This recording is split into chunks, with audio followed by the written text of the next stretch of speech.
Sir আমারে করে টাকা দেন না। মা মা তোমার এই অবস্থা কেন? বাজার তুই আইসস বাবা। মা মা তোমার এই অবস্থা কেন? তুমি রাস্তা রাস্তায় কেন ঘুরতেছো? তোমার তোমার পরনে সব কি কাপড়? বাবা কি করবো কো, রাস্তায় রাস্তায় না ঘুরলে আমি কই থাকবো? আমি রাস্তায় রাস্তায় কাগজ শুকাই বিক্রি করে আমি আমার পেটের খাবার জোগাই। বাবা বৌমা তো আমার বাড়িতে বাইক কিনে দিছে, আমি নাকি ওই বাড়িতে থাকলে বৌমার মান সম্মান থাকবো না। বুঝতে পারছি, এই জন্যই তো বলি আমি ওকে যতবার কল করে বলছি মায়ের সাথে আমি কথা বলতে চাই, ও ততবারই কোনো না কোনো এক্সকিউজ দিয়ে পার হয়ে গেছে। আমার কাছে সবকিছু এখন পানির মতো ক্লিয়ার। তুমি চলো আমার সাথে, চলো।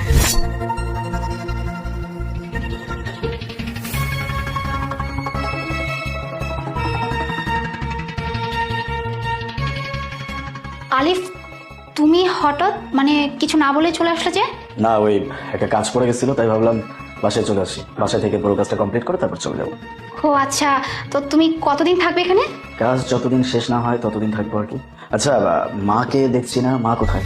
মা তো ওই যে মাজারে মানে সিলেট গিয়েছে বুঝছো, তার নাকি অনেক ইচ্ছে হয়েছে সে মাজারে যাবে, মাজারে গিয়ে কি দোয়া করবে না কি করবে, তাই আমি তাকে সিলেট পাঠিয়ে দিয়েছি। মানে তোমার মাথা ঠিক আছে? তুমি মাকে এই অবস্থায় সিলেটে কেন পাঠাইছো? মানে সে বললো আর তুমি তাকে পাঠাই দিবা? তুমি জানো না সে অসুস্থ? আলিফ, এই যে তুমি বললে না যে মা অসুস্থ, এটি হচ্ছে প্রবলেম। আসলে মা অসুস্থ তো আমার কাছে জিদ করছে, বলছে না বৌমা আমি মাজারে যাবো মানে যাবো, আমার ইচ্ছে হয়েছে আমি ওখানে গিয়ে দোয়া করবো। এখন তুমি বলো, মা এত করে বলছে, এখন মার ডিসিশনের উপর তো আমি যেতে পারি না। আর তুমি চিন্তা করো না, মা একা জানো তো, মা ওই যে তার যে বান্ধবীগুলো আছে না, ওই তাদের সাথে আমি নিজে সিলেটে দিয়ে আসছি মাজারে। তারপরে তোমার এটা করা একদমই উচিত হয় না। বাইরে তোমার সাথে একজনকে দেখা করানোর ছিল, আমি তো নিয়ে আসছি, আমার তো মনে নেই। এক মিনিট।